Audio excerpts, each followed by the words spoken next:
Hi, this is Angela with Parker's Permaculture. It is late April 2017.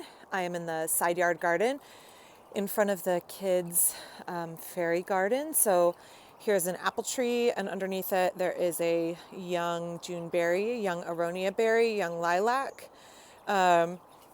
peony, rhubarb, comfrey, lavender, Oregon iris, hollyhock, mint, columbine. This is Jerusalem artichokes. So I'm out in the garden today because we are giving our new ducklings a bath. So I wanted to do a little video really quickly to talk about ducks in the permaculture garden. So here's our new ducks. We have some old ducks, and they're getting pretty old, so it was time to get some new babies. So these are chocolate runner ducks. I'm a big fan of runners. We've had quite a few over the years. They are a lightweight breed, maybe 3.5, 4 pounds at maturity. They're very upright when they walk, hence the name runner. They are very upright and look like they're running. They don't really fly. They can kind of fly a short distance low to the ground. So we really like ducks in the garden because they provide us with lots and lots of eggs, and a duck egg is about 1.5 times the size of your average chicken egg.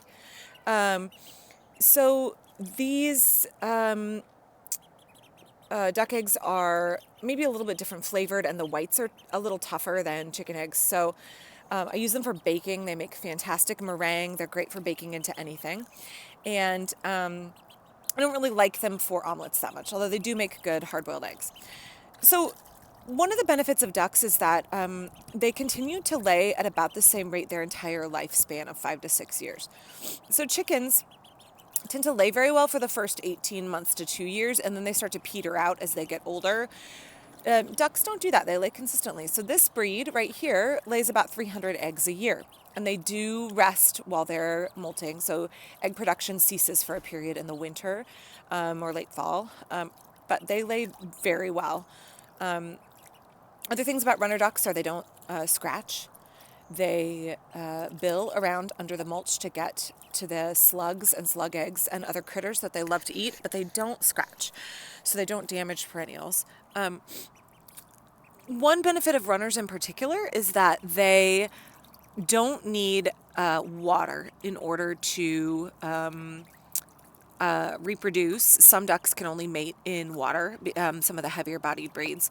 Runner ducks love to have a bathtub, they love to have a pond, but they don't require it. They just require an open bucket of water in which they can dunk their whole face. So they can't use a standard chicken water, they need to have an open bucket to clean their nares and their eyes.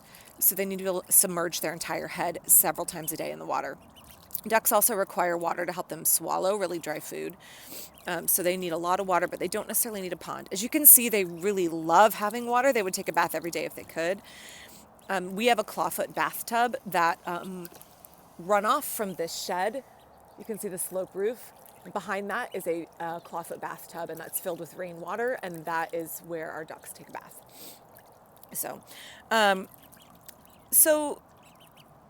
Some other reasons that I really like ducks is they are extremely effective at removing slugs, including very large leopard slugs that chickens don't want to eat. They do quack, so they make some noise. The males make a high peep peep peep sound, and the females, these are all hens, they do quack. Yeah, no problem, kiddo. They're very friendly, so ducks consider you part of their flock, especially if you handle them a lot when they're little. They make great pets, very sociable, and they want to be near you. Runners in particular are a very docile, friendly breed. So I took her out of the bath so you could see with runners stand very upright as opposed to other heavier bodied breeds are more horizontal with their body posture. Runners are extremely upright like that. Okay, sorry, sweetheart, I'll put you back in the bath so you can bathe with your sisters. So runners are not skittish, and they do very well around children. Some of the other breeds that are good egg-laying breeds, like Khaki Campbells, tend to be a little bit more skittish. So they're very friendly. They get along well with the chickens. They tend to be dominant in a mixed flock with chickens. Um, yeah, so these are our 3 chocolate runners.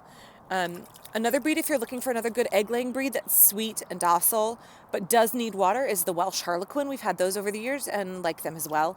Those are the 2 top egg-laying breeds that I would recommend.